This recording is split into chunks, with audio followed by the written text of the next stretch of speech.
Things may not be quite as bad in Greece now as they were under Nazi control during World War II. At least meat and other basic food supplies are available.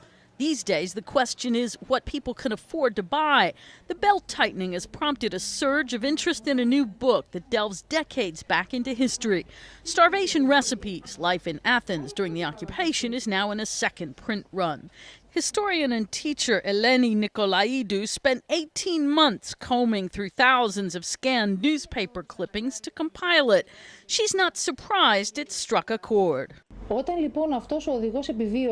survival guides managed to save the Athenians during that time, so I can imagine that yes, they will also be able to help now, especially the very poor and working class.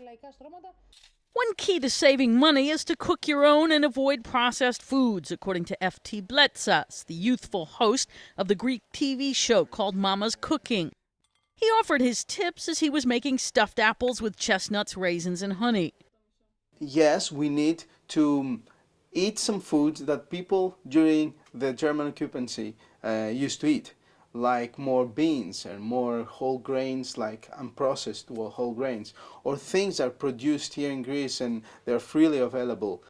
BLETSAS, who put out a book on frugal dining last year, wasn't giving advice anywhere near as extreme as the guidance issued back in the 1940s, when one recommendation called for collecting and saving crumbs every day. A week's worth would give you a cupful.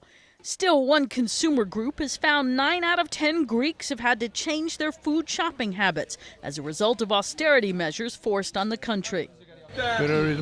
Things are tight. The way it's going, you have to count your money. Something that you'd buy for $120 or $180, you get half the amount now. With no end in sight for austerity, it's likely finding ways to stretch the food budget will remain high on family shopping lists for the foreseeable future. Karen Sloan, The Associated Press.